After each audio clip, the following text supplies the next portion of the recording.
अब तक आपने देखा राहुल अपनी माँ के मना करने के बावजूद अपने कजिन के साथ अपनी पुश्तैनी हवेली को बेचने के लिए वहां पर पहुंच जाता है। राहुल डरते हुए उस पुरानी हवेली से बाहर निकलने का रास्ता ढूंढने लगा, मगर ऐसा लगा कि वो उस हवेली की भूल भुलैया में कहीं फंस गया हो। उसे बाहर जाने का कोई रास्ता नजर नहीं आ रहा था। तभी उसके कानों में किसी के जोर जोर से रोने की आवाज आने लगी। उसने घड़ी की ओर देखा तो लगभग 2 बज रहे थे। अब उसे इस भूतिया हवेली में डर लगने लगा था। रोने की आवाज अब तेज होती जा रही थी। मितेश भैया, कहाँ हो? जल्दी से सामने आ जाओ, मुझे इस तरह का मजाक पसंद नहीं है। कहते हुए वो हवेली के वीरान कमरों से होता हुआ एक तहखाना के भीतर पहुंच गया। तहखाने में उसके पैरों के नीचे कोई गोल गेंद जैसी चीज आई। वो लड़खड़ाकर फर्श पर औंधे मुंह गिर गया। उसने हाथ में लेकर देखा तो वो मितेश का सर था। उसकी हालत इतनी खराब हो चुकी थी मानो 8-10 दिन पहले मरा हो। राहुल डरकर उसे फेंक उल्टे पैर वापस भागा। उसे समझ नहीं आ रहा था कि वो क्या करे। किसी के रोने की आवाज अभी भी उसके कानों को चीर रही थी। वो डरते हुए मोबाइल की तरफ देखने लगा, मगर उसमें भी कोई नेटवर्क नहीं था। वो उस हवेली में से एक कमरे से निकलकर दूसरे कमरे में भाग रहा था, मगर वो हर बार वहीं लौटकर दीवार पर लटकी हुई अपनी तस्वीर के पास आ जाता। वो बुरी तरह से पसीने से लथपथ हो गया था। उसे कोई भी सही रास्ता नहीं मिल रहा था। तभी उसे ठीक सामने मितेश नजर आता है। वो पहले तो हैरान हो जाता है, मगर फिर भागकर उसके करीब जाकर उसे गले से लगाकर गुस्से में बोला, भैया कहाँ चले गए थे आप? मैं कितना परेशान हो गया था, और ये देखो रोने की आवाज कहाँ से आ रही है। हम लोग यहाँ से जल्दी निकल चलते हैं।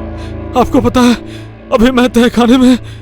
राहुल की बात पूरी भी नहीं हुई और मितेश ने उसकी बातों का बिना कोई जवाब दिए उसे एक झटके में खुद से अलग कर दिया।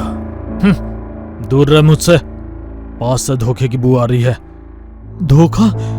कैसा धोखा? वही धोखा जो तुम्हारे दादाजी ने मेरे दादाजी को दिया था। वो अकेले ही इस पूरी जायदाद को हड़पना चाहते थे और आज तुम भी उसी इतिहास को दोहरा रहे थे। मगर अब मुझे जब सब पता है तो मैं तुम्हें अपने मकसद में कामयाब नहीं होने दूंगा। मितेश के चेहरे पर हैवानियत नाच रही थी। उसकी लाल आंखों से खून की धार बहने लगी और वो जोर जोर से रोने की वही आवाज जो थोड़ी देर पहले सुनाई दे रही थी वापिस आने लगी। अब आवाज की दिशा साफ थी। आवाज एक अलमीरा से आ रही थी। मितेश भी उस ओर देखने लगा। राहुल ने आगे बढ़कर जैसे ही वो अलमीरा खोला, एक कंकाल उसके ऊपर गिर गया। राहुल की आंखों में जो खौफ था वो अब और बढ़ गया। वो डरकर पीछे हटने लगा। एक और मितेश की आत्मा उसे मारने के लिए खड़ी थी तो दूसरी तरफ कंकाल।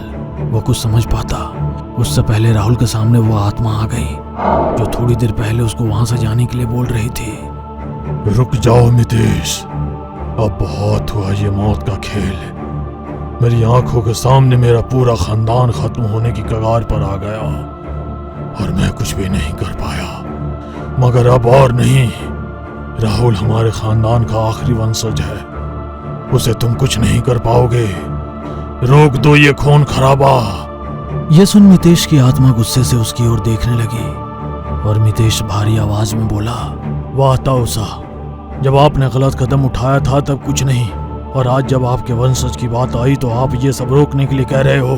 मेरे दादू साका में आखिरी वंशज था जो अब इस दुनिया में नहीं है। राहुल भी नहीं बचेगा और इसी के साथ खत्म हो जाएगी हमारे खानदान की पिछली 4 पीढ़ियों से चलती आ रही दुश्मनी भी।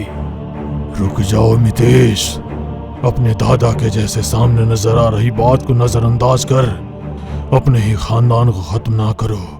सुनो, 50 साल पुराना हवेली का।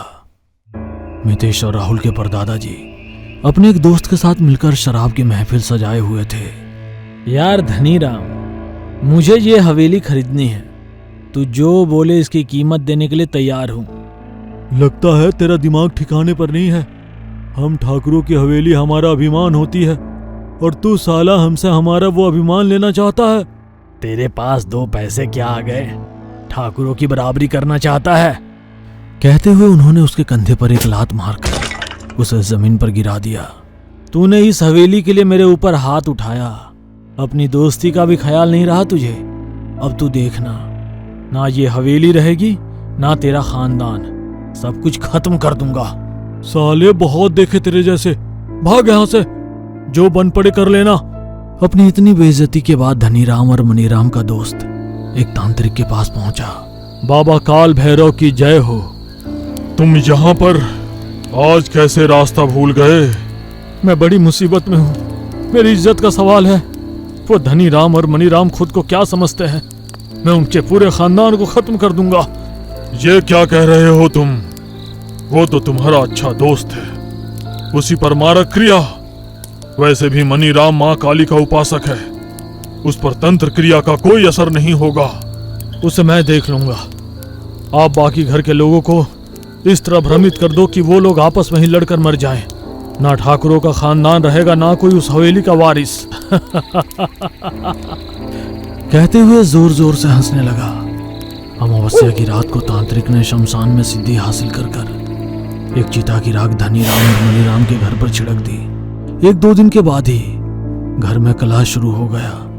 सभी लोग जो आपस में एक दूसरे के साथ प्यार से रहते थे, आज एक दूसरे के खून के प्यासे हो गए थे। मनीराम माँ काली का भक्त था, इसलिए उस पर तांत्रिक की क्रिया का कोई असर नहीं हुआ। उसे समझ नहीं आ रहा था कि अचानक घर के लोगों को क्या हो गया। मनी, मैं अच्छे से समझ रहा हूँ, तू ही है जो उस दिन मंकू की बातों में आकर आज ये हवेली बेचना चाहता है, इसलिए घर वालों के बीच आपस में लड़ाई करवा रहा है। मगर तू अपने इरादे में कभी भी कामयाब नहीं हो सकता। मनीराम उसे समझाने की कोशिश करता है, मगर धनीराम मानने को तैयार नहीं था। उसी रात मंकू ने मनीराम को मारकर अलमीरा में बंद कर दिया और घर वालों से हवेली खाली करने को बोलने लगा। मनीराम ने ये हवेली मुझे बेच दी है, अब तुम लोगों का इस पर कोई हक नहीं है। ये हवेली जल्दी जल्दी खाली करो। उसकी बात सुनकर सभी आपस में लड़ने लगे और उन लोगों ने तंत्र क्रिया के प्रभाव में आकर एक दूसरे को मार दिया। उसके बाद मंकू वहां पर रहने से डरने लगा। अब वो हवेली वीरान थी। हवेली के छोटे छोटे 2 वारिस राहुल और मितेश उन दिनों अपने नाना के यहाँ थे। वो दोनों बच गए। मितेश, जब 15 दिन पहले तुम इस हवेली को बेचने के इरादे से आए थे, तब धनीराम यानी तुम्हारे परदादा ने तुम्हें मार दिया था। अब केवल राहुल ही हमारा वंशज है, वो ही तुम्हें मुक्ति दिला सकता है। राहुल, आने वाली अमावस्या तुम्हें इस हवेली को अग्नि के हवाले कर इस पर की गई तंत्र क्रिया को समाप्त करना होगा। उसके बाद ही हम सबकी मुक्ति हो सकती है। मनीराम की बातें सुनकर मितेश को अपनी गलती का एहसास हुआ और उसने राहुल को मारने का इरादा छोड़ दिया। अमावस्या के दिन राहुल ने अपने पूर्वजों की आत्मा की शांति के लिए हवन किया और फिर उस हवेली को आग के हवाले कर दिया। आज उसके सभी पूर्वजों को मुक्ति मिल गई थी और उस हवेली का शाप भी खत्म हो गया। यदि आप हमारे चैनल पर नए हो तो सब्सक्राइब करना ना भूलें और बेल आइकन पर क्लिक करें ताकि हमारी सारी न्यूज़ स्टोरीज आप सबसे पहले देख सकें।